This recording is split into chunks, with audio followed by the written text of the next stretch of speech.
copila cu chip dulce și trup dezgolit.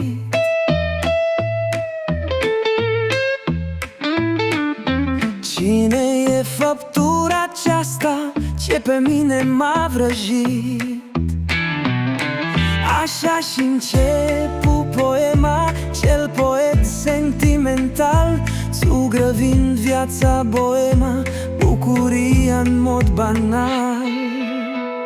Sunandra mă cheamă și al meu nume, făcut pentru o clipă vorba să-i răsune. Strălucea fecioara în soare arzând ca un foc, ea-l invita aproape și îi făcu loc.